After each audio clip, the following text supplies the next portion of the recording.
Welcome to the Deep Dive. We're here to unpack complex info, cut through that noise, and really get to the insights you need. I'm glad to be here. So today we're diving into something pretty specific, a fascinating transaction from back on July 8, 2025. Yeah, I looked over the source material. It's quite detailed. It is. We've got this trade document, reveals an exchange of assets between two, well, let's say, intriguing parties. Intriguing is one word for them.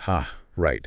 Now, the document itself uses some, memorable names, Thunder Pussy 2 and Hooters and Looters. It's quite memorable. To keep our focus on the strategy and maybe keep things a bit more professional, we'll call them Team Future and Team Immediate Talent. Makes sense. Reflects what they seem to be doing here. Exactly. So our mission today is really to unpack the specifics, understand the different assets flying around here, and maybe uncover the thinking behind it all. Because it's rarely just about the players, is it? Not at all. It's future planning, it's financial strategy, and how different things get valued. Sometimes surprisingly so. Okay, let's unpack this. Let's kick off with what Team Future, that's the former Thunder Pussies II, what they actually received in this deal. Okay. And this is, I think, where you start seeing that future focus pretty clearly. They got quite a haul. Specifically, Team Future received a 2026 first-round rookie pick. That came from Team Immediate Talent. So a top pick, but a year away. Right. Then they also got a 2027 third-round rookie pick, also from Team Immediate Talent. Further out, lower round. Okay. And then, this is interesting, an additional $8 in what the document calls cap space. Just $8. This seems tiny. It does seem tiny. But after this trade, their new cap is listed at $210. So that $8, you called it granular, it feels almost insignificant, right? But I wonder, for a team clearly playing the long game here, how important is that tiny bit of space, really? Well, that's the question, isn't it? It seems easy to just gloss over. What's fascinating here is maybe it's less about the amount itself and more about gaining just that marginal leverage. Like every little bit helps when you're planning years out. That's a great way to put it. Feels counterintuitive, highlighting just $8, but maybe the ripple effect.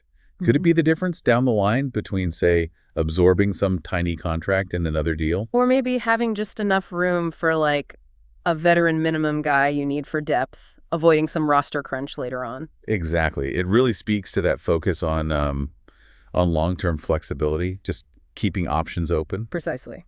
These assets, they're not about fixing today's roster.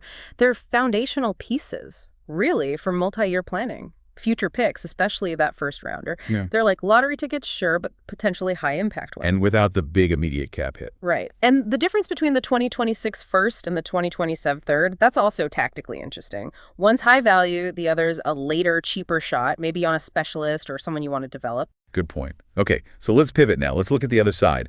What did Team Immediate Talent, the former Hooters and Looters, get for giving up those future assets? Yes. What do they get now? They took on a specific player, RJ Harvey. He's a running back, listed with the Denver team. Okay, a known player. Yes.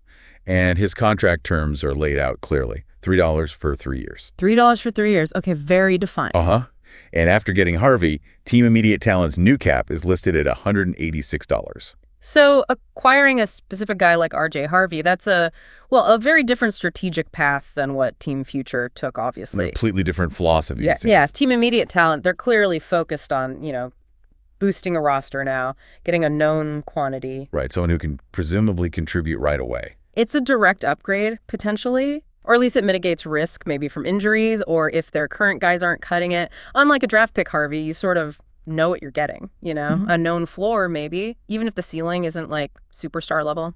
And that financial commitment, $3 for 3 years.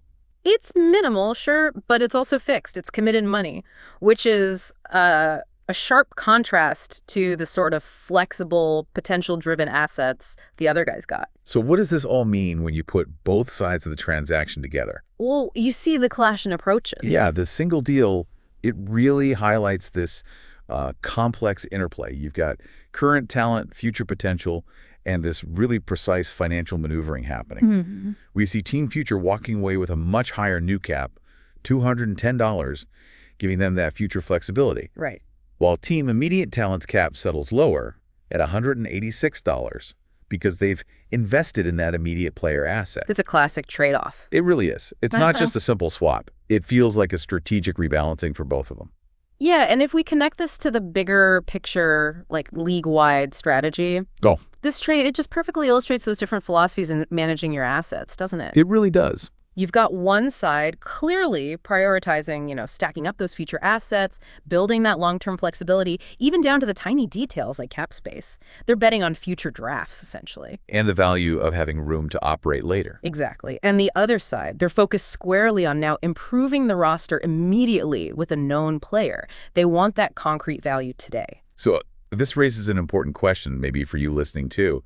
How do organizations balance getting established talent, like this RJ Harvey guy, against the maybe uncertain but potentially higher upside long-term value of multiple future picks and that sort of granular cap flexibility? It's a constant tension, isn't it? You see teams go all in on future stuff and you wonder, okay, are they just rebuilding forever or do they genuinely believe in that long game? Or they just love lottery tickets, maybe.